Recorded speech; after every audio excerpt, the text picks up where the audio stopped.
The views expressed in the following show are of the host, the guest, and the callers. The content of the following show, its accuracy, authenticity, and the ramifications of the use or application of said content is the responsibility of those speaking and listening, not the broadcast medium.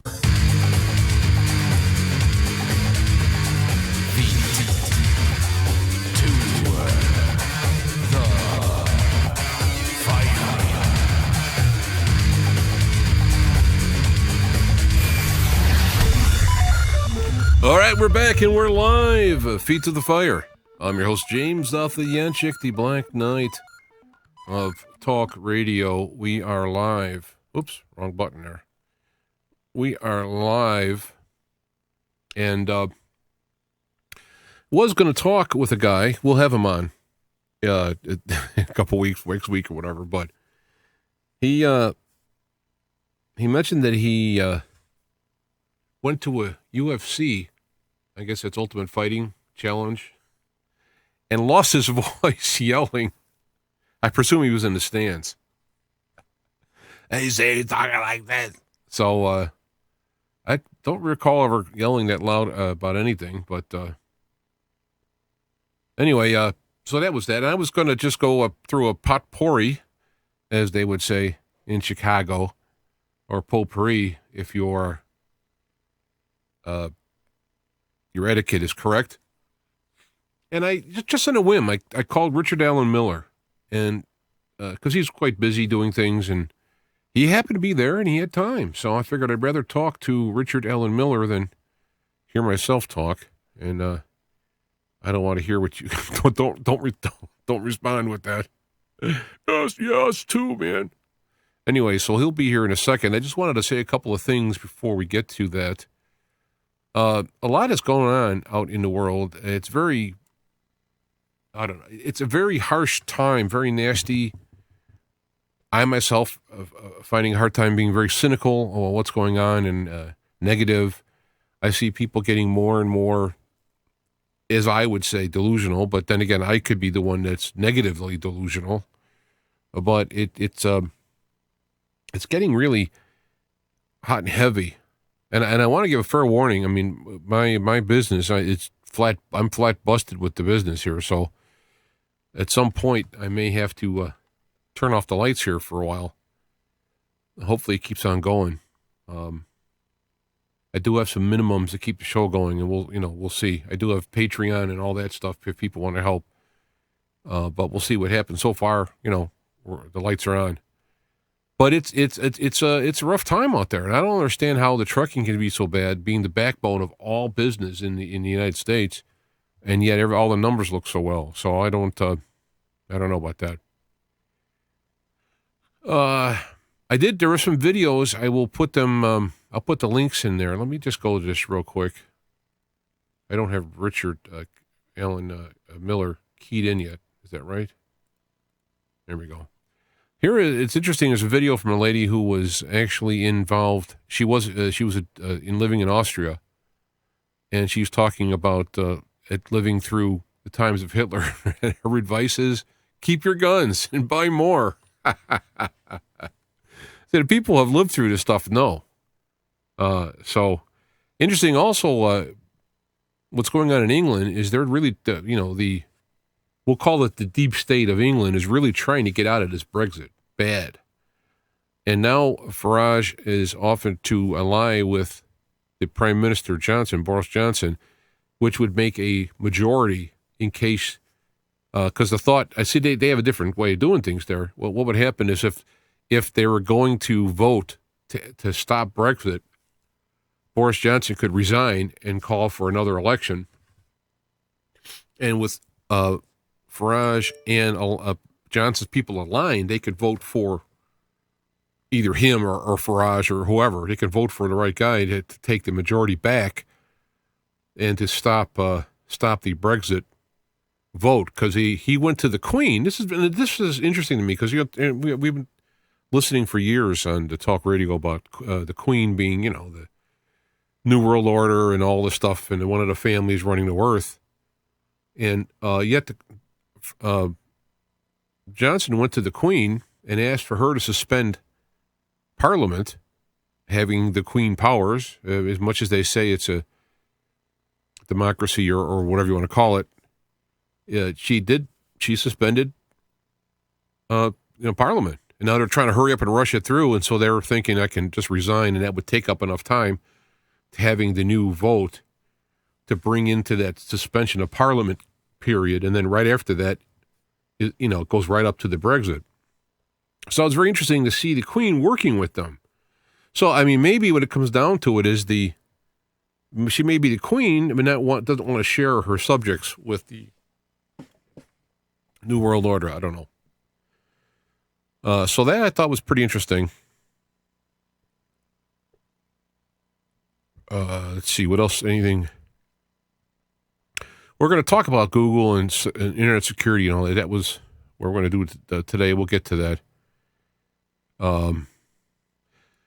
This is where, I mean, I of course, Trump supporter and whatnot, but you're talking about having DARPA to basically, we'll call it censor the internet against fake news. And I don't know. I don't know what to say. It's just, what? So I'll have to see how that plays out. And everybody talks about this so-called it's 3D chess and 8D chess, and I don't know. It's getting a little bit too deep for me. This is a great quote. Soren Kierkegaard. I can't read English names, let alone whatever that is from.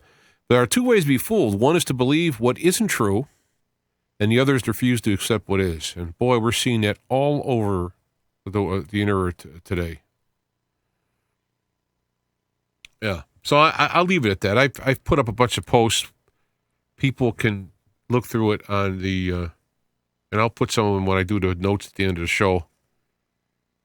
Because I'm seeing warning signs. I mean, people are there was a class of prepper back where you would get ready to survive, store food and water and whatnot, weapons for protection, and to get through, I don't know, revolution or whatever, Planet X, whatever.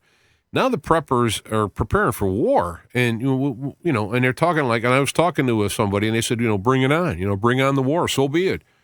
And I'm thinking, you know what a civil war would look like if the military is involved? it'll look like Syria. And so I don't know. There's a lot of negative hot stuff out there. People are losing heart. People are having heart in things that aren't solid. There's people ready for fighting. It's like, so let me let that go at this point, and we will look to get Richard Allen Miller here. So let me just call him. It's about, well, I said I'd call him about 7:15.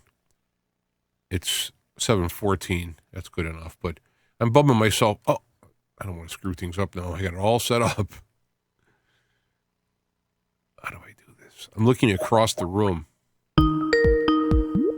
Doom, doom, doom. Doom, doom, doom. Doom, doom, doom.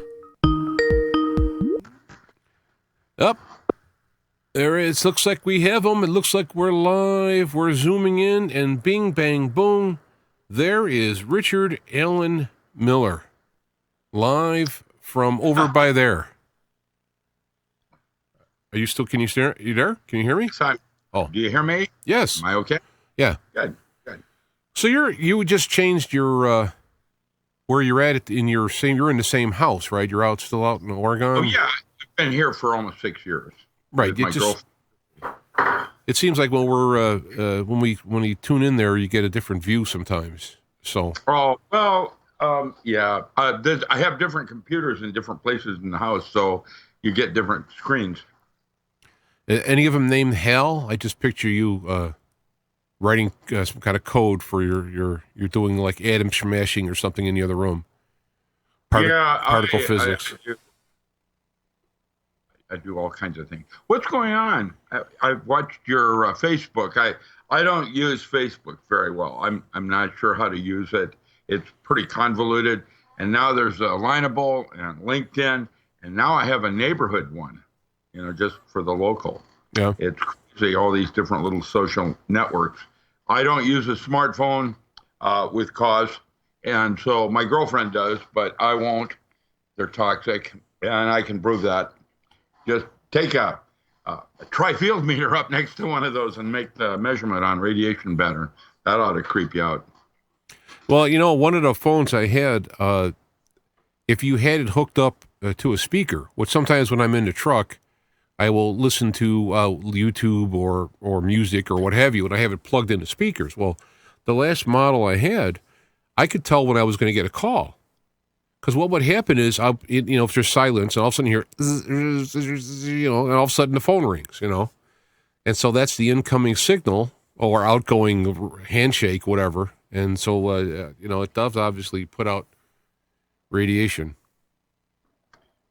Everything is radiating right now. In the Midwest, you can talk to farmers, and they'll talk about the ant pies and how there are no ants, and the flies are limited on the cow pies. The radiation from the sun right now, the UVBs, the UVCs, are reaching almost to toxic levels. I posted on Facebook just today. Not suspicious observer. He's yesterday, but they're all suggesting we're going to have a serious winter. I don't want to hear that. I don't. I can't stand winter so bad. I can't wait to figure out how to get out of here. I just hate winter. I mean, I gotta work in it too. So it. The problem is Jet Propulsion Laboratory right now is predicting the worst winter in recorded history. We're already, as of this afternoon, there is no ice at the Arctic Circle. It's completely gone. What do you think that's going to do to New York and the reboot of The Day After Tomorrow? We're going to have one of those, absolutely. When the grid goes down, and it will, my primary concern is where you're living. On the New Madrid fault line, you have 21 Daiichi-like reactors that are all leaking, and it takes a full year to close them down. You're going to have a thing like Fukushima never even dreamed of. It's going to be uninhabitable. And there's a recent, just on my Facebook, under DocRamCom, drram.com, DocRamCom will take you there to my Facebook. And you'll see just today the post that I put up regarding what's going to happen in your neck of the woods. Yeah. Chicago is Chicago's an unusual city. It's like the rest of Illinois is agriculture, and then there's Chicago. Right. How does that work? I remember being in Springfield, in Illinois, back in the day when before Trump and all of that. This was during the period of Nixon and Carter, where I was sitting as a world authority in agriculture next to the new Secretary of Agriculture when the president at that time would announce him. It was the one after Nixon, I think, but it might have been no, Carter. That's how old I am. I've been in agriculture for a long time, and what I'm doing now is I'm working with a bunch of Russian mafia that are running the dispensaries throughout America. They're also doing long haul. I don't know if you knew that or not. You got to watch for all of that because they're different than Putin. Putin, I'm really impressed with Putin. Actually, I'm surprised. It was Edgar Casey that said it will be the bear that saves America. I don't know if that's true. What am I looking at there? This is your web. I was working on things here while you were talking to get your web page up. Oh, my web page. Yeah. I've got a lot of new books. I'm putting one up today from when I worked in Seattle with Open Door Clinic and Country Doctor. We put out a all herbal for illnesses, and in the middle of it is a whole section on women's herbs for lactation and things of that nature. It's interesting. Oh yeah, red alert, newsflash, different people. I have a lot of different things on my webpage. I'm very blessed to have had Terry Hitt helping me as a courtesy. She's out of LA and did the videos on Matt Stein and I. Matt and I did a bunch of urban survival skill workshops in Reno, and they were attended mostly by military, which means the questions are really good. And she turned those into videos on Vimeo for rental on urban survival skills. And we do 2-hour segments talking about different subjects so that you can get your shit together. It will, when the grid does go down, and you can count on it, everything is starting to fail now electrically, everything. What will happen is the first 50% of people that will die will be from starvation and exhaustion. Not starvation, excuse me, dehydration and dehydration and exhaustion. They'll try to do too much and they won't have enough water. And that will be the first 50%, no matter what it's a pandemic or whatever. Once you've got your water together, you're halfway home. And Chicago, you may think you have a lot of water with the Great Lakes and all of that there, but my concern is potable, drinkable water that hasn't been somehow contaminated with radiation from the New Madrid fault line, and you're going to have to count on that. Already there are cities in your neck in the woods that are talking about arsenic and other weird things in the water. So get your water together. That's what I would recommend. If you have your water together, you're halfway home. It will be also your neighbor that saves your life. That's how it works. Well, it also could be your neighbor who'll take my life too. There's a couple of people around here aren't too savory. But I'm 35 miles out of Chicago. It doesn't mean I'm out of the woods. In fact, I'm close to one of the nuclear power plants. I'm within the 10-mile radius, so if that goes down, I'll be in trouble. But, it's not, I don't want to sound like I don't know how to say this. I can only do what I can do, and it's not like I could do a whole lot. That's right. Yeah, but you're extremely resourceful, and you're intelligent, and there is an element inside you, deep down in, that is absolutely for survival instinct in terms of where to do what, when. And you already are starting to feel some of those vibes. All of you are that are listening to me. You know exactly what I'm talking about. And so pay attention. That's how your future timeline is talking to you in the moment right now. You're in a crossroads at any given moment. You don't have a future. You don't have a past. Well, I it's was just laughing because I was thinking, like, I wonder what it'd be like to talk to my future timeline. And I just got like this thought in my head. Now, I don't know if this came from the future timeline or not, but I got this thought in my head. It's like, you're screwed. that was my message from the future timeline. So I don't that's know. how synchronicity. When something significant leaps out at you, that's really important, brings your attention, focus in. That's a future. That's exactly how it does it. Works through enteric nervous system in your gut, your instincts, and that's you learn how to dialogue with yourself like that. And I just went to a Christian biblical church today, and that was one of the lessons, was what the nature of what worship was. Something that's beyond you, that's not knowable. You can't know God, but you can experience him. And Right. People talk about this. I mean, if you think about, oops, wrong button. If you think about God, it's going to be quite a bigger consciousness. I mean, if you want to talk about infinities, I mean, it's infinity. How am I supposed to know that? But I can experience it. There's a section of God that's accessible to a human being, and that's what the I'm seeking. metaphor I use too, James, is that when I look at a fence and I say, is that fence brown or green? And it's obviously brown. And yet the correct answer is green, because you've made an assumption, just like in physics. You can't really actually see the other side of the fence. Your actual viewpoint is limited and one-sided. Once you understand that principle, then you understand why Castaneda, others have suggested that the tonal reality is that which cannot be known.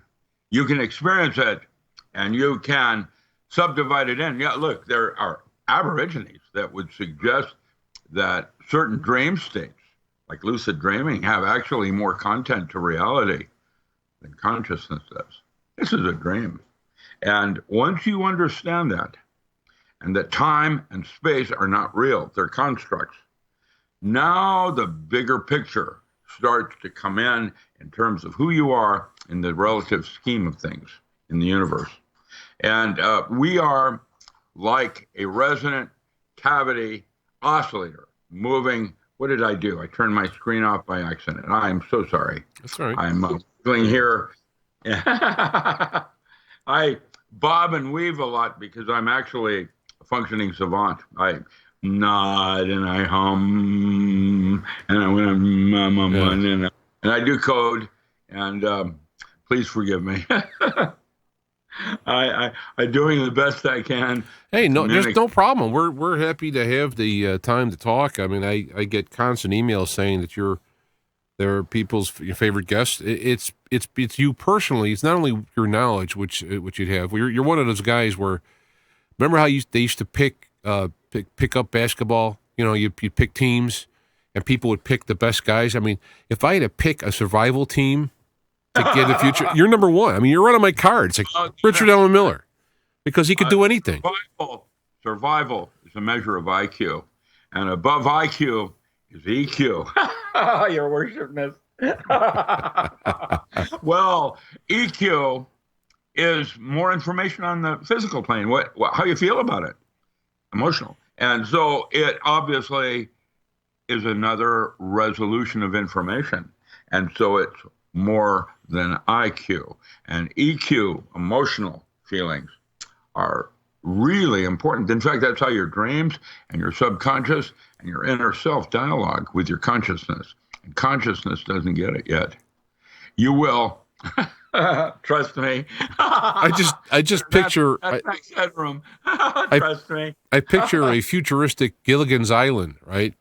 And you'd be the professor in the Gilligan's Island. I actually did actual studies for the military on time travel, and I actually created something. I've written 3 books on that, unpublished. I'm publishing lots of books. Oh, man. If you go to my website, you'll see every week there's something new up there in books. And what I have constructed is a free download library that has over 12,000 rare manuscripts for when I used to teach metaphysics at Harvard.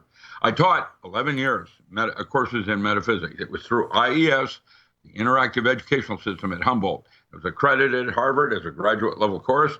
And the third year, I think John Mack took the course and then started his alien abduction studies. Because, we try to understand what an alien is. We try to understand what targeted individuals are. What we are actually experiencing is archetypal. It's not real. It is real. It's quite real.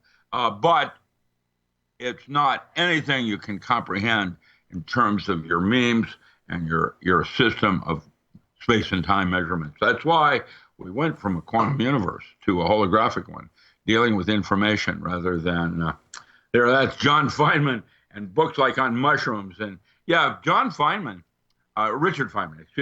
Richard Feynman was my physics professor at the University of Washington in 1962.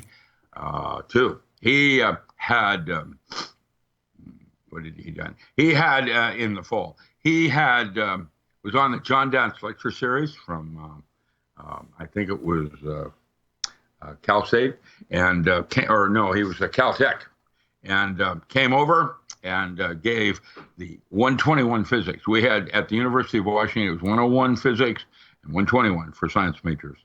And he did the 121 series. And I did that as John Feynman. So I've been blessed all my life with exceptional teachers. And now I'm old and grumpy, and I have my own insights on things, and I'm making new headway in the concepts of psychedelics and why people are microdosing in these different levels. My very good friend wrote a book on psychedelic mushrooms. He was editor of Omni, and then later retired and became the New York Poetry Science Talks. And his works have inspired me to get a better understanding of what I'm trying to do now with Oxford. Oxford is doing studies with microdosing LSD and dimethyltryptamine and the mushrooms, the psychedelic mushrooms, psilocybin. These are similar, look-alike neurotransmitters. They're not neurotransmitters, they're drugs. And they're toxic drugs, actually, that cause the brain to jumpstart itself in the production of these similar look-alike chemistries. When you take or smoke 5-alpha dimethyltryptamine, what happens is the brain freaks out and produces an inordinate amount of N, comma, and hyphen dimethyltryptamine, the chill that goes up your back. And all of a sudden, you're now using dimethyltryptamine as a neurotransmitter that basically is a resonant cavity oscillator in the connection of one subbody to another. The physical body has outside itself other bodies. And I've written about that in my recent manuscript that's about to come out. The Non-Local Mind will be out next month.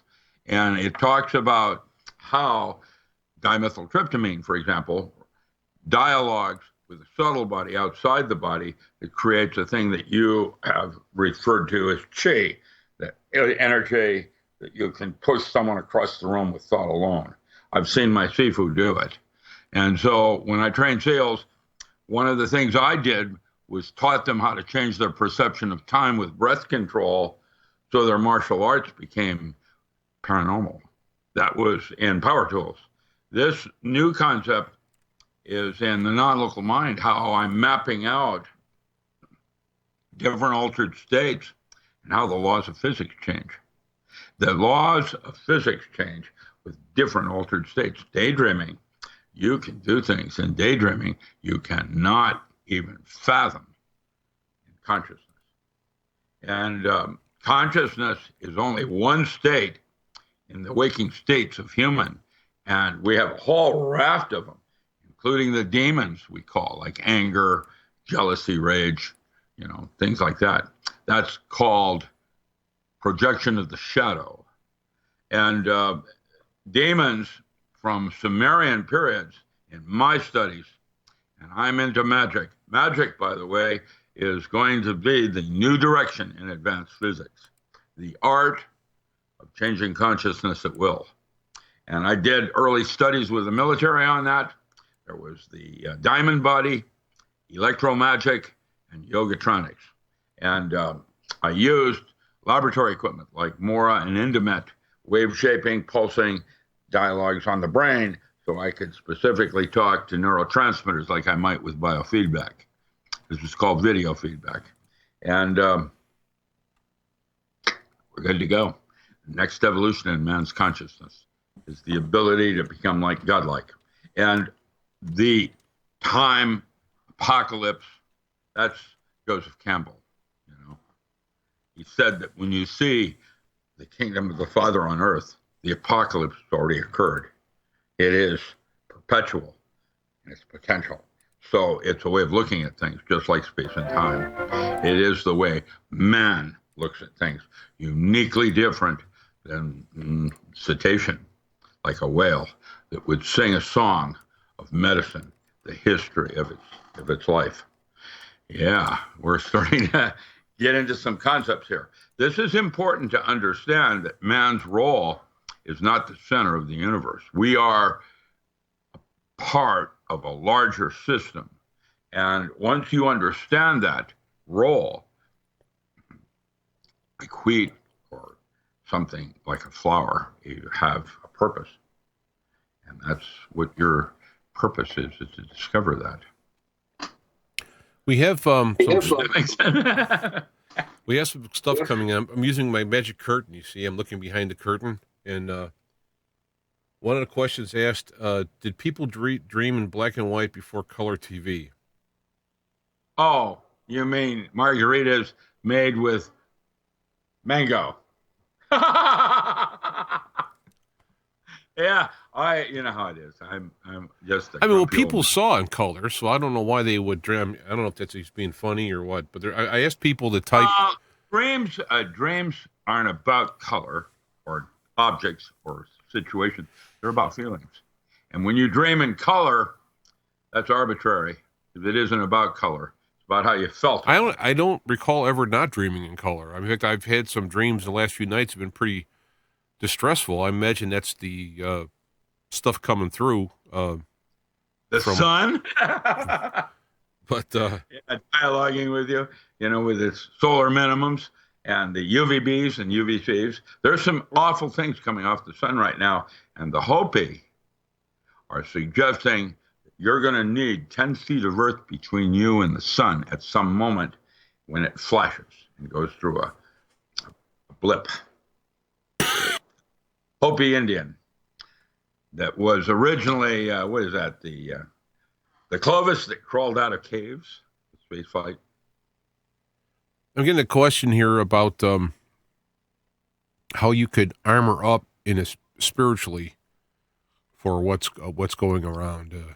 Spirituality is not what you do, but how you do it, the quality in which you go about your personal belief. And so it is the stag and the unicorn in the forest, soul and spirit within matter. One is immortal and one is not. Spirit is the part that is not. At the moment of death, there is a 5-gram weight loss in the body. We are now suggesting that might be structured water with inside microtubules, 5 grams.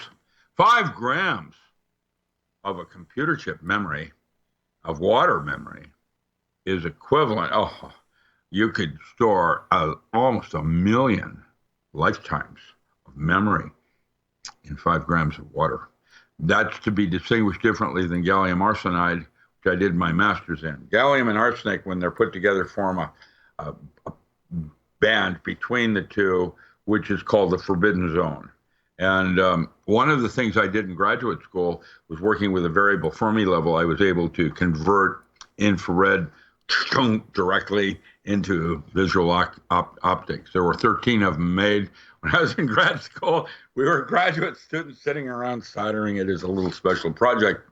for paying our tuition and things like that in college. That was at University of Delaware. Dr. Murray. Dr. Murray was Nobel Prize winner in solid state physics. I got to meet a lot of different Nobel Prize winners. I'm very blessed. John Wheeler, I got to meet Everett Horton. I got to meet Albert Sens-Gorky. I did quantum biochemistry under him. I did, under Dr. Charles Muses, I did hyperdimensional mathematics. My mathematics is so strong. I'm possibly, I don't know that I'm as good as, but I'm possibly equivalent to Alex Kavarinen, the Finnish, one that did structured water for Jerry Pollack and others. I worked for Jerry Pollack back in 1970. So I'm an old player. I have my own directions and purpose. And mine now is the non-local mind in a holographic universe, how to change the movie optically, in your mind's eye. That's where it all occurs. Well, when you say the word non-local mind, what comes to mind to me is that looking at ourselves in the physical sense, there is a part of our greater consciousness which, hooks into our physical sense, right? So when you go into that other area, you're not in the physical, knock on wood, realm. Exactly. So that's what you mean by non-local, right? Here is a amorphous semiconductor. It's a liquid crystal, constantly changing. By definition, it's a four-dimensional hologram, 5 space, which means if you're able to take resonance in different parts of the brain, you can change your reality. That's why all your saints in history have stressed the importance of meditation, training the mind. Well, and that's what I've been writing about, how to do it. Steps on how to change a belief system like you would a pair of clothing. Let me ask you about... There's tools you can use to make things a little simpler, but, yeah. No, I was something that it just sparked me when you were talking was I always wondered about these guys who lived up in caves, meditated, and then the people would bring up food for them, while they sit in the caves and meditate, and they'd be, they come out once in a while and they'd be smiling. So assuming they are living in a non-local mind, they still got to eat food or their body dies, right? So, I mean, isn't there... Breatharians? Breatharians? There's a need to have a physical analog or connection between the physical plane and spiritual planes. The Upanishads and other talks about 8 different stages or 8 different levels of cosmic consciousness. Jhana states, Jhanta, Jhanta states. These are layers of awareness. And of course, John Curtis Gowan, whom I use in my Power Tools book, ontologies of mystical states, trying to map out where one thing begins and another ends. And once you navigate these places with drug experiences, meditational exercises, or just simply rigor, something wonderful happens. And it's different for each of us.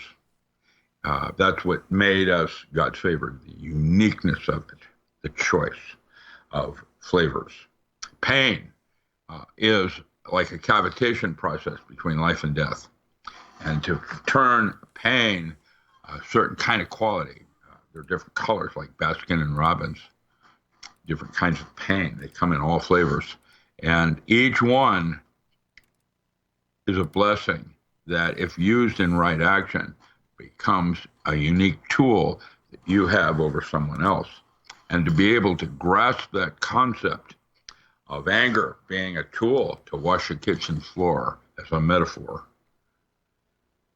now you understand what consciousness is about and why you're here. You're in a virtual reality. This could be likened to a matrix where you've taken a vacation and you've plugged into some fun. And what you're doing is personal growth. Anyway. I mean, because if the old kind of Gnostic... You'll notice that TARDIS back there in the woods there. Did you notice that little picture there? That's the TARDIS. I have a get out of jail card. Uh, That's where you hang out with me. oh, if all fails, right? There's a question in the chat room is It's there, all in the metaphor. You never can tell. I am Doctor Strange. yeah, I am master of the mystic arts. I do have experienced alternative universes, and I can't even begin. I'm not unique. I am a lead scout because at some level I am you, and you are me, and I am the walrus. I goo mean, goo that's gajoob.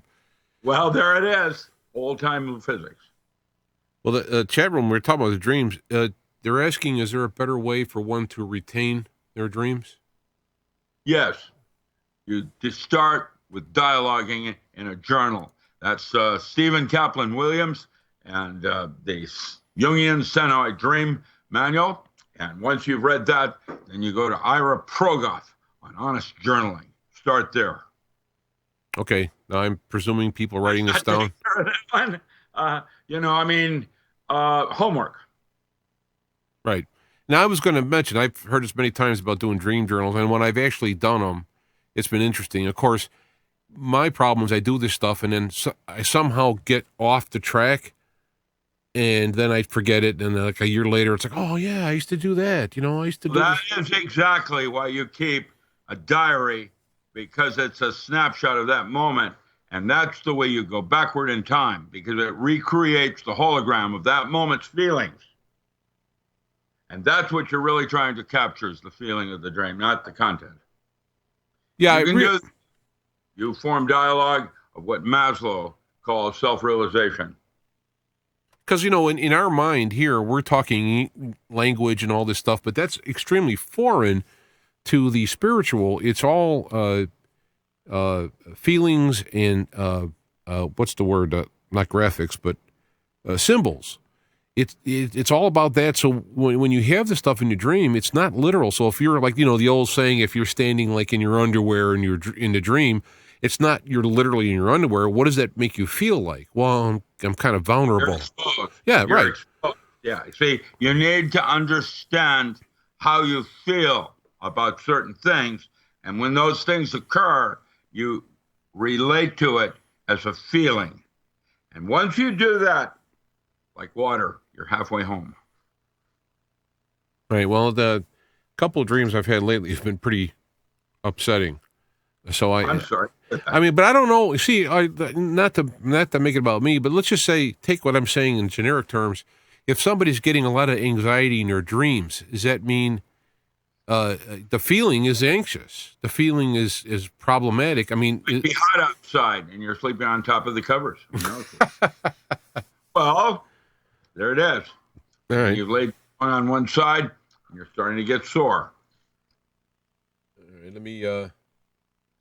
Got some questions? Yeah, I ask people in chat room to put it in big caps so that way I can read it easier.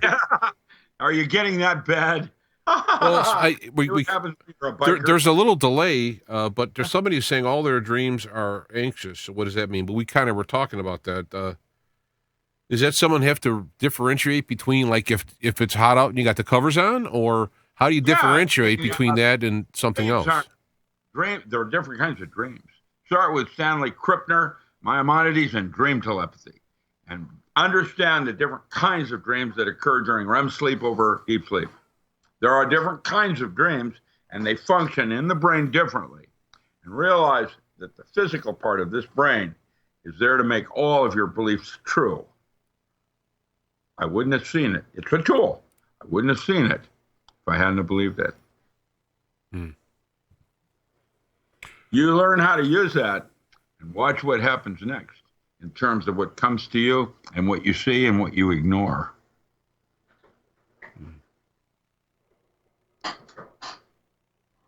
This is a dream state right now. It seems real.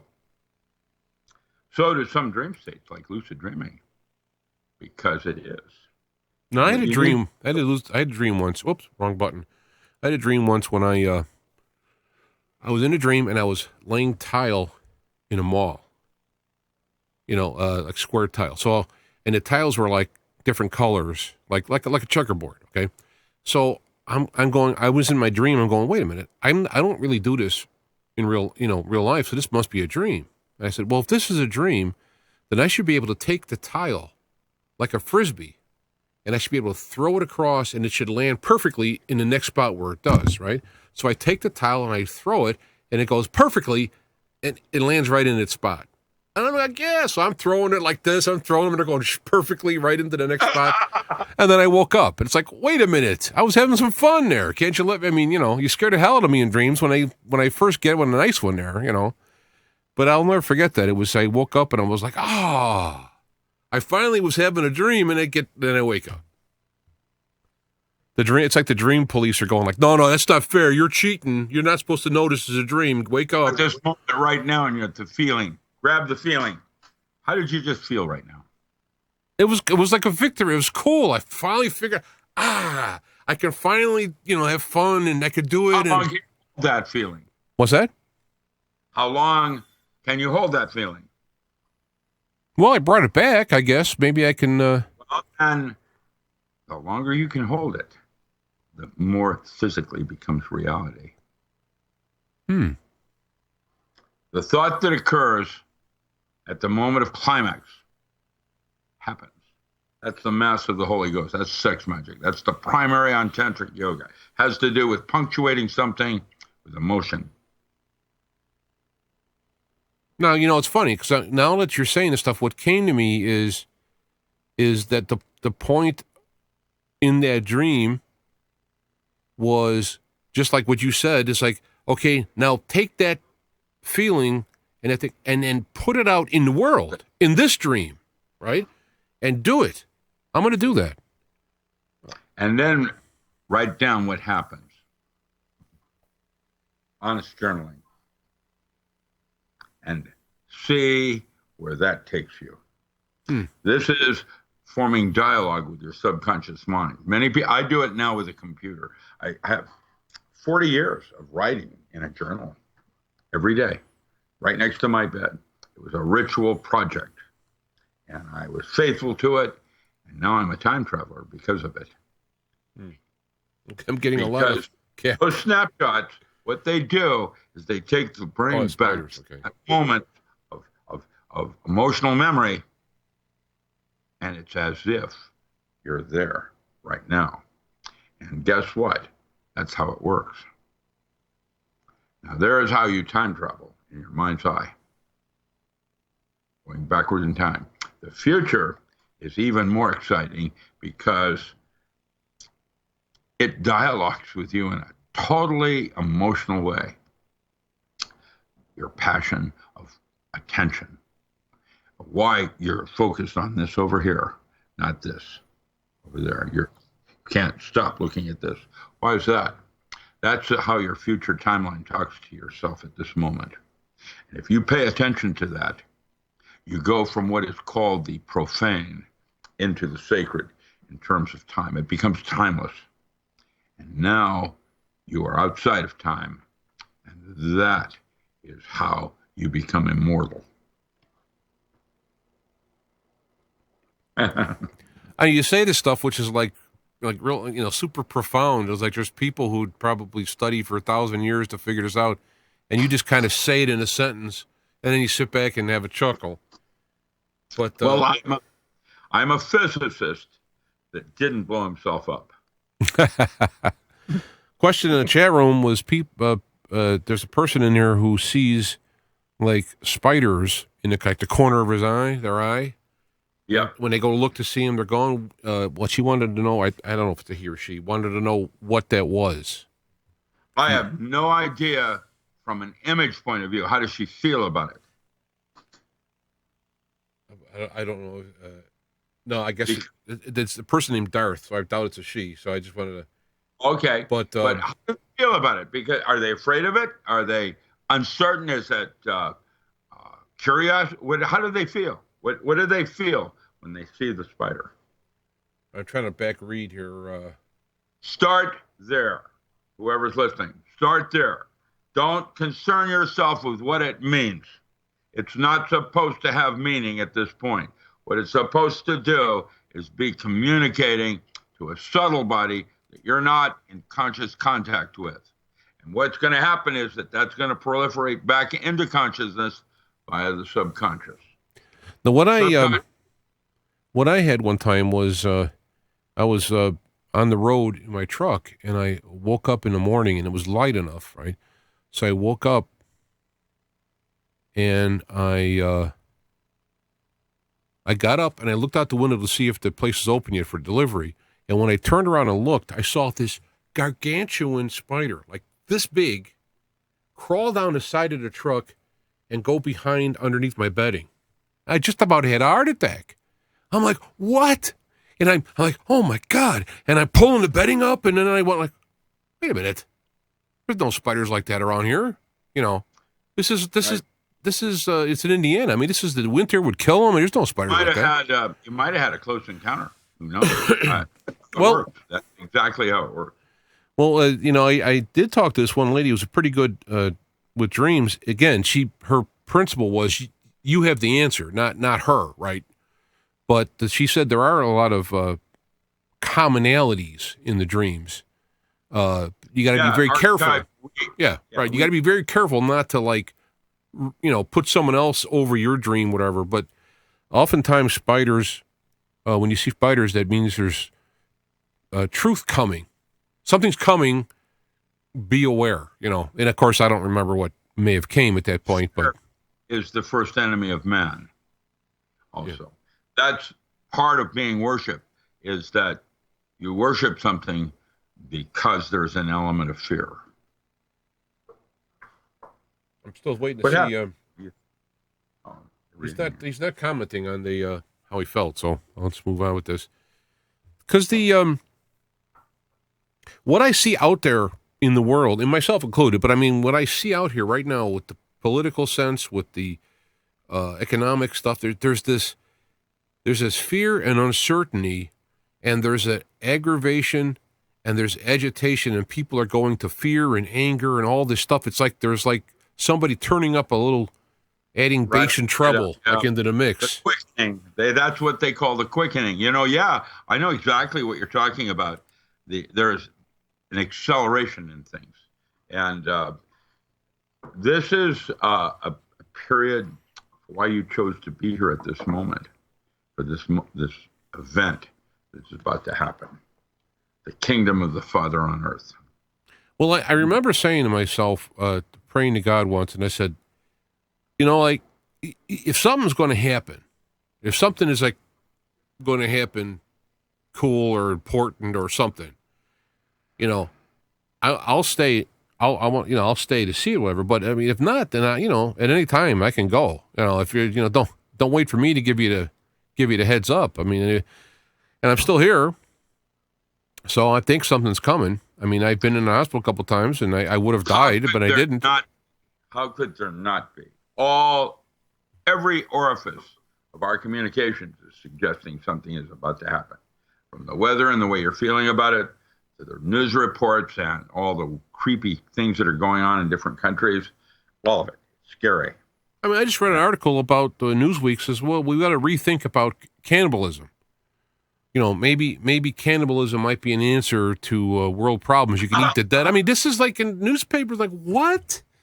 What? Yeah. Have I banged my head once too many or something? I think they need subscriptions up. That's what that's all about. New York Times is good for that. So is the Washington Post. They'll put a headline up just to sell papers. Yeah. Well, and the can't trust anything anymore. The only truth, they used to call me the real Fox Mulder, but actually, in fact, the truth is not out there. It's inside you. The truth is inside you. Yeah, it's different for each of us. We're all uniquely different, completely different. And because of that, the possibilities of what it all means is so broadband. It's very exciting for me. In fact, I used it in the song I wrote. I said it's like a prayer. It's a chant or whatever, and it says, "Come bring come bring within without."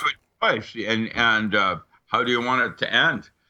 Is the glass half full or is the glass half empty?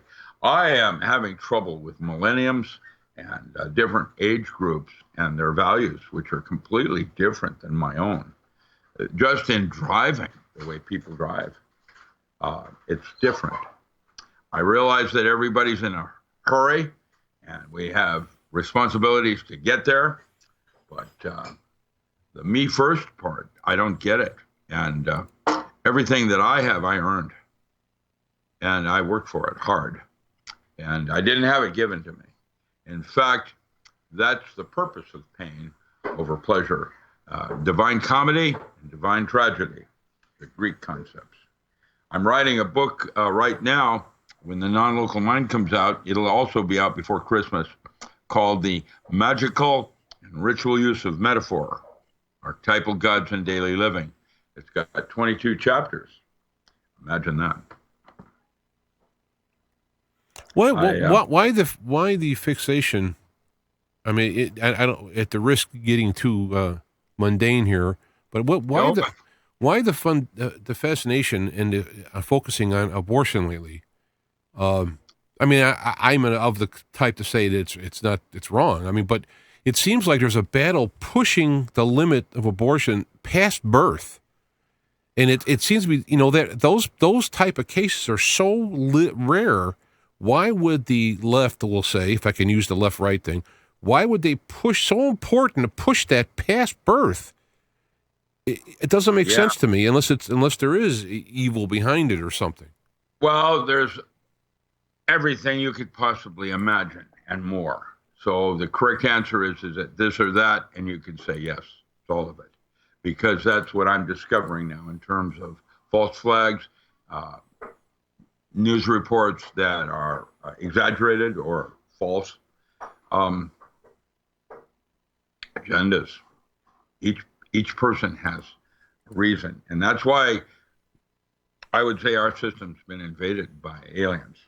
AI could be, absolutely. If time and space aren't real, an AI would absolutely. There's on Netflix, there's an interesting new series from Russia called Better Than Us. Check that out. That's interesting in the way a computer becomes more human than you are. How's that work? It's has to do with algorithms and the purpose of what a computer is supposed to do, with Isaac Asimov and the basic principles of a computer, iRobot, whatever.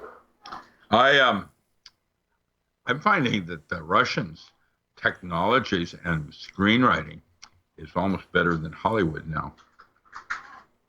I don't know, have you noticed any different things coming out of France, for example? And Designated Survivor was interesting. Isn't that an interesting TV show? Showing what's going on in Washington with the difference between globalism and nationalism. Well, you know, I have to say that I don't watch anything. So I mean, there's probably good in that. I mean, my idea of TV is like Seinfeld or something playing in the background while I'm reading email. You know, I mean, I just don't. I watch some YouTube stuff here and there. And a large generation now are no longer reading books. They're watching TV. Yeah.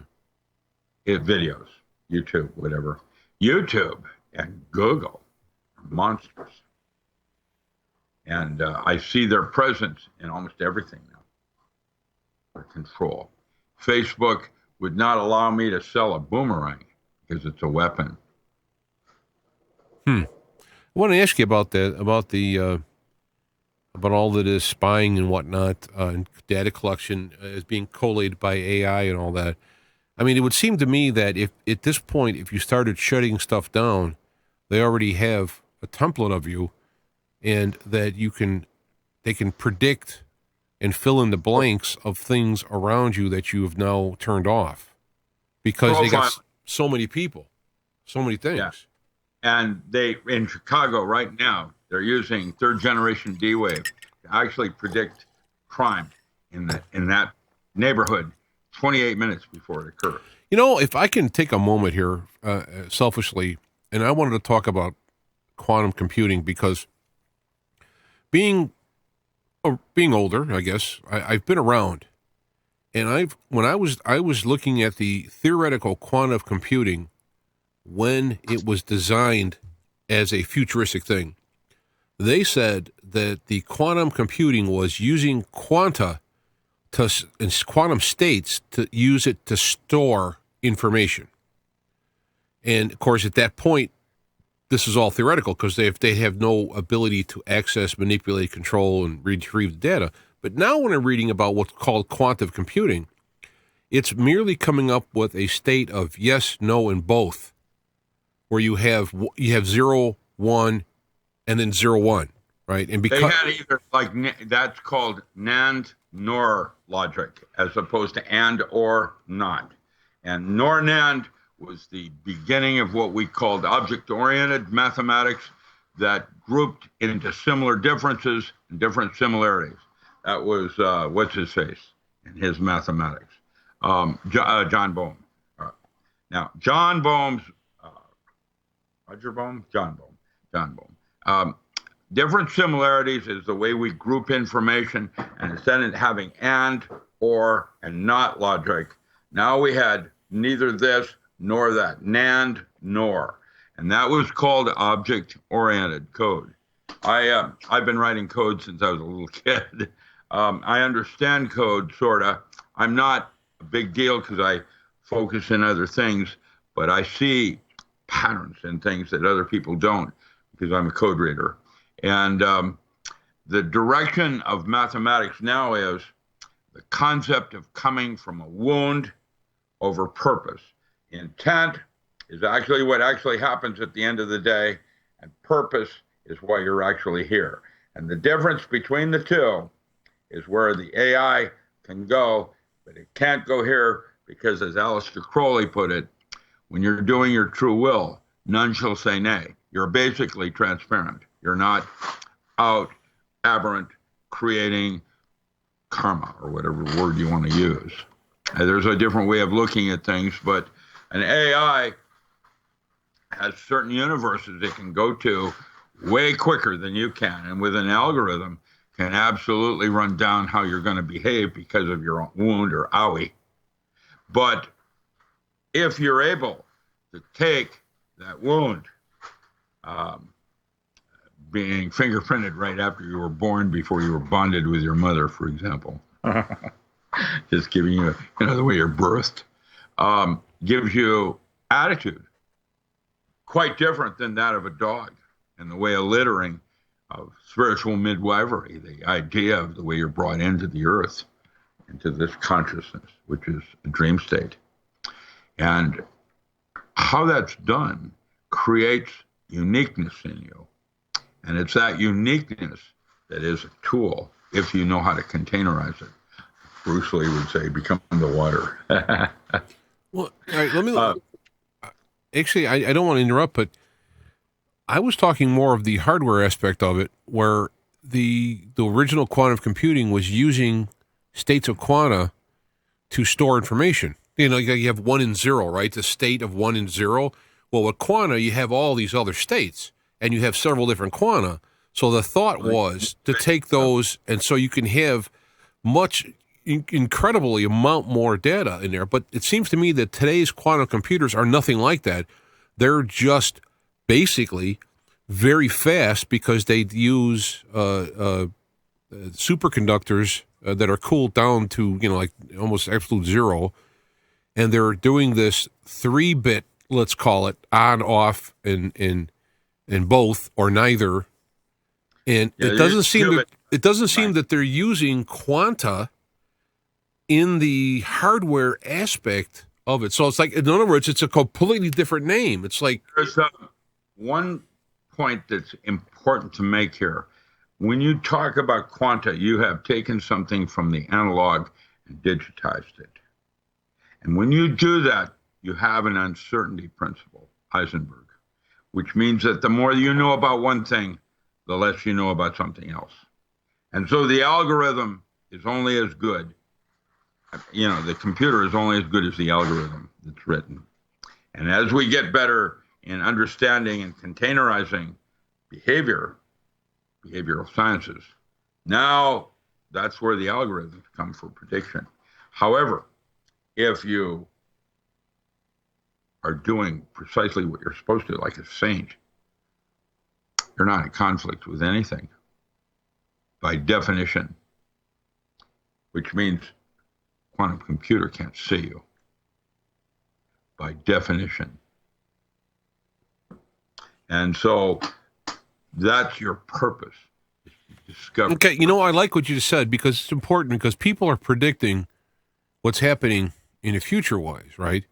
And they're basing on past, and and I've done this, but what we have to remember is we can't come up with all the options. We can come up with, let's say, this is common. When this happens, that happens 80% of the time, so therefore there's 80% chance that this will happen. But something could happen that has never happened before. You can't prepare for it. You can't predict it because it's never happened before. Well, that's what the moment is about. That's why they call it the moment. Aha. That's lysergic acid amide, the neurotransmitter that connects one dot with another, and how you see how something works. By the way, that's arbitrary because imagination is reality. And so you now have moved to the next level of awareness where you can do anything you want that you would have presumed God to. By the way, that's only halfway to God. Because God is that which cannot be known by definition. It can be experienced, but you can't know it any more than you can know the color of the total fence because you can't see the other side by definition. All right, I came up with an analog of a multifaceted diamond, and then if you take people and look at that diamond, make it real big, so you can only see X amount of facets. So if you were asked to draw what you thought was on the other side, you might assume, well, since I can see this much of it, it must be the same way all the way around. Well, but you've made an assumption. Like right. That's what physics does. It starts with assumed truths, and it goes to definitions before it even begins to postulate theorems and axioms. And so the shortest distance between 2 points is no longer a straight line. With tensor mathematics, I can prove the Earth is flat. Now, is it flat or round? Well, because space is a construct, the correct answer is yes. Right, I got you, because you keep traveling in the same. But let me go. So you chose, there is the choice part. That's where God made you favored. And you chose to stay around. By seeing it this way, all of these doors are open to you. Whereas if you saw the Earth as flat, then all of those doors are available to you as a metaphor. And so you chose to go where you want to go. And that's where your discovery of the moment is what's that about? And where is it that you want to go? Good luck with that. And what I'm meaning by this, and using the flat Earth, for example, is that if you were sailing around on the Earth, you come up with all kinds of ways to sail and everything like that, you're fine until you hit the end of the Earth, right? Well, the same kind of deal is when you're looking at this diamond, I've seen several aspects now and facets, and they all have the same principles, so I can predict and go around the diamond. But on the other side of the diamond, there might be a picture of like Curly Howard, for all you know. You don't know because you're not there.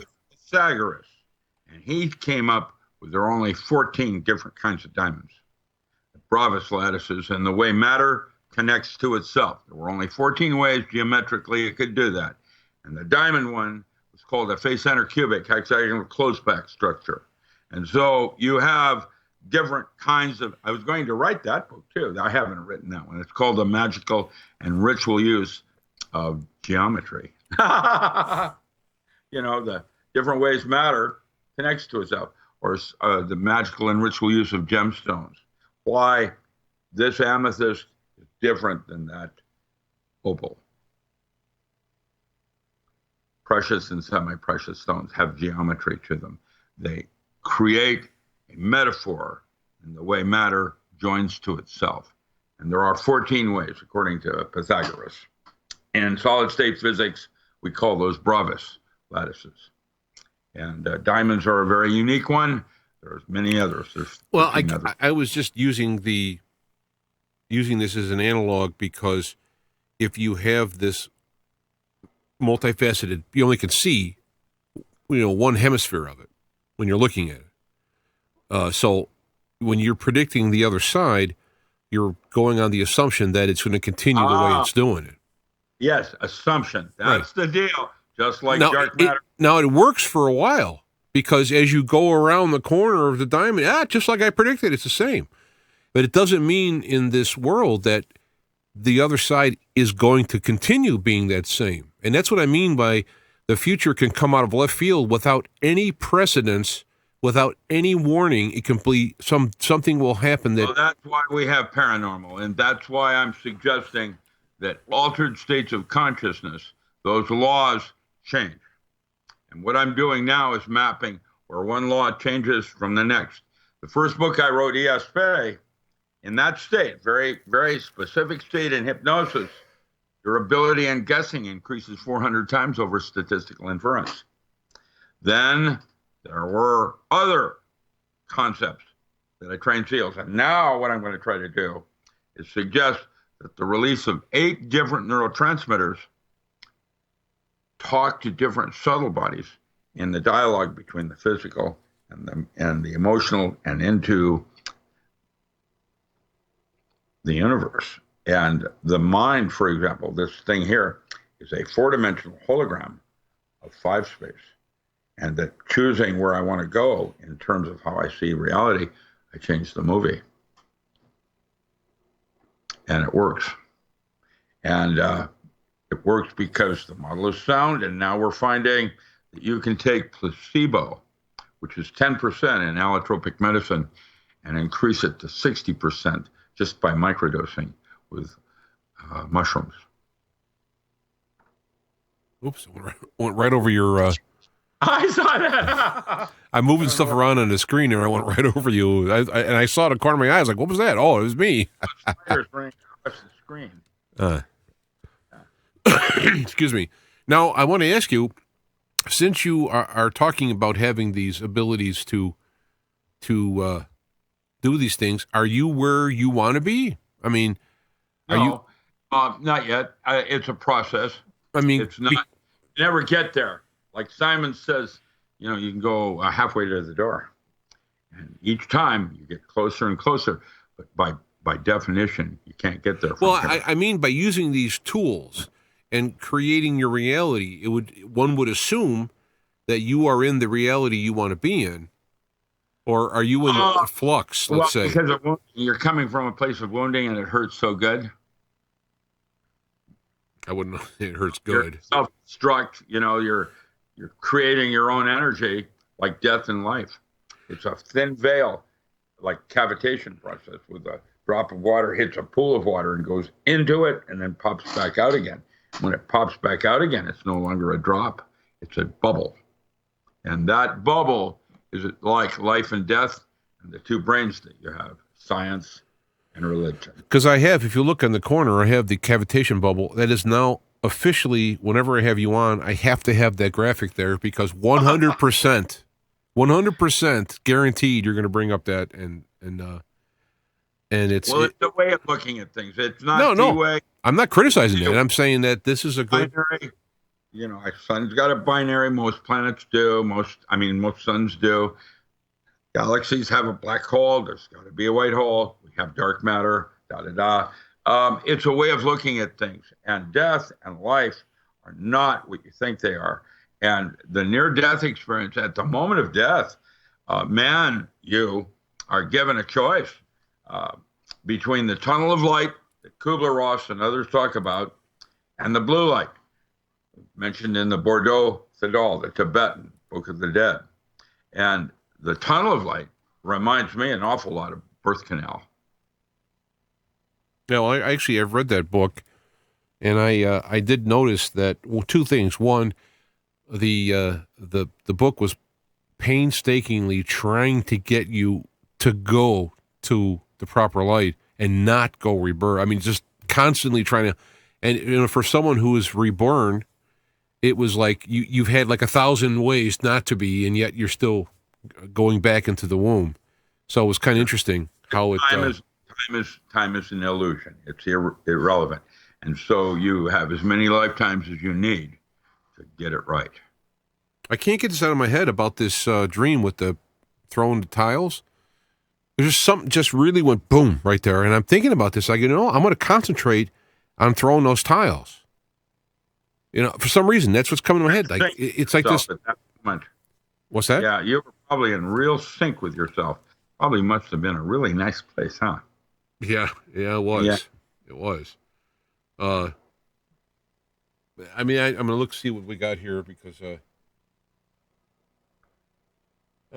chatting amongst themselves. They're talking about one of the things was about quantum. Let me go back to it. All right, quantum computing utilizes 80 ion atoms, is the equivalent to 250 trillion 64-bit systems. Wow.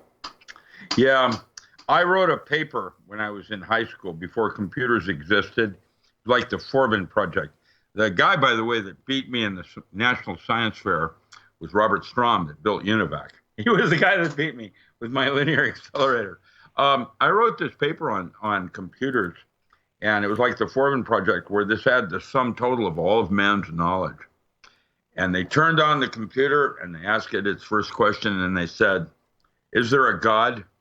And the computer didn't even hesitate. It said, "There is now." I think I remember seeing that movie years and years ago. Yeah, it's kind of creepy to realize the possibilities of what a computer is and what it is not. But, I don't want to sound like a small mind here, but computers are programmed, and you can turn them off. I mean, so oh yeah, a computer is told to think a certain way. I mean, even if you give it, those are the algorithms. Those are that's like our DNA or something. The computers are completely created. They're not spiritual beings. They're completely reacting to the algorithms that are programmed. What distinguishes something living from something that's not alive? Turing? Self-organized? No, I mean, if you can ask, the old thing is if you can have a conversation and not realize it's but all that means is if you have a big enough database, you can pull on questions that are going to relate to the topic, what they're talking about. It doesn't mean consciousness. It just means a hell of a lot of processing power.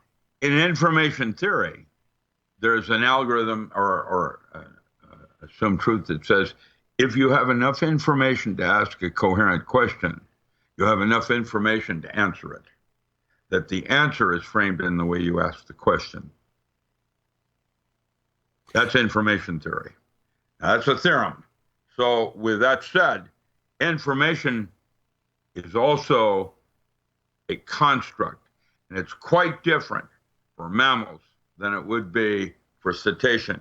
The dolphin, for example, their form of language is a Clifford algebra. Their redundancy coefficient is like 10 times more efficient than Hebrew. And whale are doing like the Native Americans, where they sing songs that are unique for the tribe that have to do with their history. It's like from the movie Enemy Mine. There's but they're all conscious, though. I mean, even animals are conscious. Here's the deal. Orca has a cerebral cortex. It's literally twice the size of man, and that mammal is firing 60% of it, the higher brain. Now, you tell me where that mammal is going, that man is not well enough designed as a computer processing size. Right. Well, I mean, this is my point, though, is that for all we know, that biological aspect of that orca is just just little nothing about what it is in its non-local mind, let's say. But a computer doesn't have a non-local mind. It is constantly and only mind. You can't create consciousness from matter. The supercomputer that I'm familiar with used 348 computers heterodyning. And so that was NASA when they did that. And that was when we started to notice that there was alien presence on the internet. I wrote that as another technical paper. There's something else going on here, and man doesn't get it yet. But we're close. I mean, I could even see where an alien consciousness is somehow able to intervene. Because again, you have to start with consciousness to get matter. You can't get consciousness out of matter. So imagine Roswell, and we're trying to reverse engineer a non-propulsion craft and the way it works. Mm-hmm. And how is that possible when you look at this difference of just 50 years of technology and what man has achieved? Imagine something that was 6,000 years more advanced. Mm-hmm. You couldn't comprehend it. And so there have been rumors out of Washington that a lot of the misspending budgets are trying to reverse engineer technology that's not possible. I will say Boeing has a magnetic monopole now. They've had it for 10 years. And so there are non-propulsion craft out there now. That's one of the reasons why there was full disclosure, or more open disclosure regarding alien UFOs. Because mostly they're ours now. It may sound simple when I'm putting this. For example, computers are designing computer chips now so they can get fast. Well, and that's fine, but that's still what I'm saying is that the computer in its analytical power is getting information from the programmer. I want to make it smaller, faster, bigger, and with that guidance, it can put its zillions of operations per second analytical stuff into it that it would take humans a long time just to do that. But the drive, I mean, you don't put a computer on and he goes, you know what, I want to make myself faster. It doesn't have that inherently. It's only going to follow what it says. I don't want to keep beating this dead horse here or whatever, because that's the difference between consciousness and machine-like. And if they're talking about downloading our consciousness to a machine, I mean, I just think that's talk about the most foolish concept I can even think of.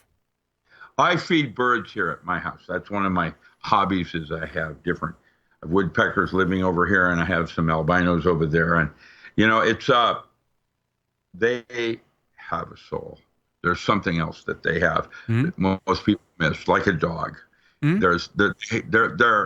They're aware. In fact, it wouldn't surprise me that a dog has also sometimes been a human.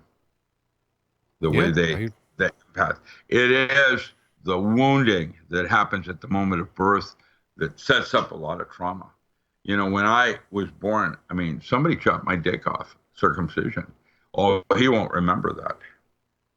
Imagine how that might make one feel about one's masculinity and the lower part of their body, inhibitions, etc. I don't know how it all works. I've seen dogs and the way they have a level of devotion that I've never seen in a human being. Well, I have in a few people, but rarely. And it's all about birthing. Just that one moment of coming from that place to this place. And I've heard the saying that man is looking for his God, the dog has found his. I mean, they have in their group, the leader of their group is I mean, I have dogs. A dog just this year I had to put to sleep because of being old and had a stroke and couldn't see and was, and it just, but you could see, I got it right here. I got the picture right here of the dog. I mean, the dog had a consciousness. I used to talk with the dog. He used to tell me like, no, I want to do this. And I go, okay, all right, you want to do that? There was not this robotic kind of dumb. There was like a give and take, and it wasn't a slave. In this movie, the series on Netflix I call Better Than Us, the Russian one, that's where the sex dolls become more human in terms of love and wanting to protect the family, where they are able to kill to protect the ones they love. It's an interesting concept, and the next generation of where we're going to go with robotics. Kurzweil, in his singularity may be dead on. I don't know. What I do know is I don't want to be a computer. I want to be a human being. That's where I am in the food chain. I also know that Bob Dylan said everybody's got to serve somebody. Yeah. Well, just kidding. No, yeah, there's no chance of me. Not that I would ever be asked to, because the elites. See, I look at it. It's a tomfoolery of the smartness, and it actually so dumb. I mean, that's why I like Socrates. The utterness is to think that you know something when you don't. That's the most ridiculous thing. And these people who think they're going to download themselves on computers and live forever are so deluded that what'll happen is they'll die in the process, and they might be able to make a run by AI based on analyzing the person's actions, responses, and notices. They can come up with a facsimile, a low facsimile of it, and that other person is dead. And so when they die and they wake up on the other side, and peekaboo, you're here. You didn't. It didn't happen. And the devil just laughs. I think because of we're just so foolish when we do stuff. Even what you're talking about, me remembering the tiles and creating our future, but by sitting here and being upset about the future when I have the ability to create it, there's foolishness too. My own self. Well, that's your choice. See, your glass is half empty or glass half full. Everything works out in the end. If things aren't working out, it's not yet the end. Yeah, well, yeah. That's how All right. it Well, works. I want to kind of round this down. Is there anything you wanted to say that perhaps I didn't bring up? Buy my books. I'm starving artist, and that's richardallenmiller.com. All right. ALA. Let me go to And I the. have new things. I have a brand new book going, Healing Yourself, which was 1974 when I wrote a book on herbals for women's complaints like abortion, lactation, and other things like that. Those are all my metaphysics books. I have books, and then there'll be ebooks. This will be a new ebook. I'll post it on Facebook. It'll be on my front page as well. It's like Carillion photography, the work I did when I was at MRU. And so when I have specials and things like that. There's the Carillion photography. There's one on a GSR handbook, how to use galvanic skin response, etc. Publishing lots of agriculture. I'm a polymath. And with the ebooks, it makes it economical for the person. Those brain drivers for $20 is a best buy, man.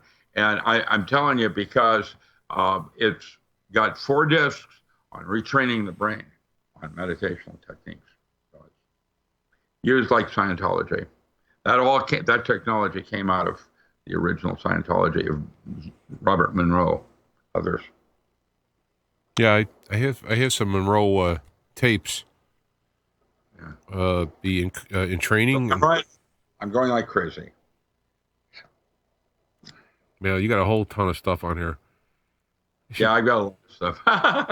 Yep. And my metaphysical courses from 1990. Tomorrow I'm talking with a good friend of mine from Brazil. He was head of the Brazilian Secret Service for a bunch of years. He's retired now. He's going to allow me to take over Eric Fromm University. I'm going to turn it into Harry Potter University on metaphysics. And I'm going to update my courses on metaphysics by offering online classes in advanced studies in metaphysics. And coming in with 12,000. If you go to the very top of my pages, you'll see I have a resource library, download resource library, free library. That will be part of the metaphysical library that we'll offer when I teach metaphysics, because you can go to the sources I use and quote from, and you make your own conclusions as an advanced course in metaphysics. Like just in Enoch, I might have 12 different translations of Enoch. Yeah, because I know when I studied in Enoch that the textual critic guys came up with basically 2 versions, because there's so many different versions they found that they have a long form, and a short form, where they tried to make one because my approach will be Jungian psychotherapy, imaginal psychology, 3rd generation. Basically, I taught demonology 1 year at Georgetown as a graduate course, where I was able to identify 68 of the 72 Lemegeton fallen angels and the Babylonian star maps. And I don't know, I discovered that a daemon is jealousy, rage, anger. They were qualities in man deemed unworthy. And that's why they were a demon. They were, in psychology, we call it the shadow or projection of the shadow. In order to see evil in somebody, it has to already be present within yourself, whether or not you're in control or not. These are the levels of metaphysics that I'll be teaching. And I'll be doing integration of Eastern and Western schools, and then bringing in other teachers besides myself, people that I think are more knowledgeable than even myself. I personally studied under Mircea Eliade when I taught shamanism at the UW. I went to the University of Chicago. I did in Hermetic Kabbalism. I did 6 years with Gershom Scholem. I'm educated, and I know I don't know, and so what I want to do is offer the libraries that I used as access to your own. And so that would be up at the very top where it says download free resource libraries or download. Right. That's what I have on the page right now. Yeah. That's richardallenmiller.com. That's Allen with one L. And it's richardallenmiller.com. Has access to all of that. If you're on Facebook and you'd like to see, you have to put in the search that says DocRamCom, one word. It's not. Yeah. That's right. And/or sustainable life books. I do several different things. That's another one. Because if you were to type .ram.com, it's not going to work. But it's on Facebook, and he also has. If you look up Dr. Richard Allen Miller, he does have. I guess we'll call it a personal page as well. I don't know. I do. I have personal pages as well. So I have lots of different things going on. Yeah, so I could imagine that there's if you had a few more arms and legs, you'd do a million more things. Oh, I'm a polymath, and that's all. I've written a full manuscript for every year I've been out of graduate school. I have one right now that Russ is working on called Stress Management, and it was the system that was used by Richard Nixon. And each thing that would be like if you move, that's 12 points. If you break up with your girlfriend, that's 7 points. You add these things up, and at a certain level of stress, you're going to get sick. And so it was a way of managing stress. Huh. And I got a whole book on that coming out as well. I wonder what my number would be. Well, I've lots of books, man. I've got Spook Central, the work I did with MRU. I've got the SEAL reports, the 12 reports I did for Navy SEALs. I've got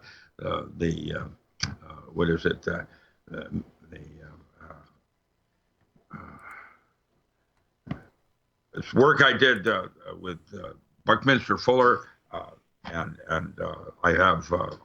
I'm forgetting so much I've written for so many years in the past. What I'm doing now is writing new stuff. It's very exciting for me because I'm making new headway in terms of what neurotransmitters are and how they talk to the subtle bodies outside the body. And what I'm doing now is trying to form up descriptions of how altered states allow access to these different subtle bodies where you can do things you can't do with a physical body. And that's a tool. And if you buy the books, go to his website, not Amazon, because there was all kinds of problems with Amazon. We did a show just on that with you years ago. So you can buy everything through Richard Allen Miller on his website, which would be... If they buy them from me, they get them autographed. Well, there you go. You can get my books anywhere, but if you buy them from me, they'll be autographed. Yeah, and the prices are pretty reasonable. So it's not like you're paying a lot more for it. You're actually you're hired. Your money is going to the guy who wrote the book instead of someone else. Put it that way.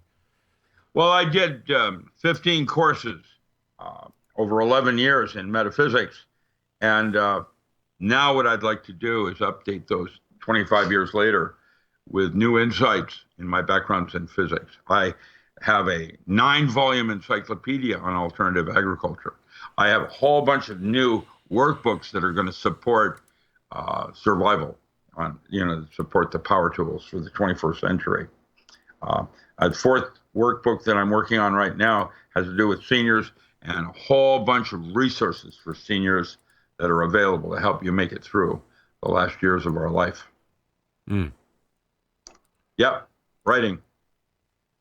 All right. I just noticed that we had we had the old website address on our little scrolling thing here. RichardAllenMiller.com. There we go. Yep. Because it was showing Doc. Well, Doc Ram got taken from me, Yeah, I and noticed. now the individual wants to sell it back to me For 30 grand. You can go eat it. You know. Well, I don't have money. I couldn't possibly afford. I need a few good help. I need help. I could use graphic design. I could use artists. I've got lots of books ready to go to press. I need artwork and layout. Well, there you go. Is that 360 PDFs just in agriculture? Is that phone number we just saw? Could they call that, or if they have any help for that, or email? All the websites has forms. You can email them. So publishing is what I put all my books under. I'm Oak Publishing. Oak was a think tank I put together when I worked at Boeing with Douglas United Nuclear and Battelle. Did all my paranormal studies that way. Well, again, I appreciate the time. It's always fun and interesting. That's one thing. Nice to see you, James. Yeah. That's one thing you could say about talking to you. It's fun and interesting. How can a lot of times it's fun or interesting. This is fun and interesting. So, and or neither or nor not or whatever. Well, I'm here whenever you need me. I'm here. Okay, and I do appreciate the short notice. It just came to me. It said, I'll give Richard Allen Miller a call. I mean, I was actually setting up for the show. I enjoy you. Think of you every day. Also, by the way. Oh, I appreciate that. And I do appreciate the time and effort and the fun and being available. So we'll talk again, sure. Yeah, you bet. And I'm available. You take care. I'm going to go back to my writing. Okay. Thank you, James. Bye-bye. All right. Thank you. And with that, we will then bid you adieu, and we'll see you next week, presume. God willing, and the creek don't rise. And remember to visit his website, buy his stuff. I mean, we are enjoying talking with him, but our talking doesn't do a whole lot as far as helping him. He's one of these guys, you hear about people with the working for the government with big retirement and all that stuff. This is not the case. Probably if he played ball with them, he probably could do something. But he talked about this in earlier interviews where it was just stuff that he just wasn't willing to do, which is good. So anyway, so we'll leave that go, and we'll see you next time. We'll just hit the magic button here and segue out.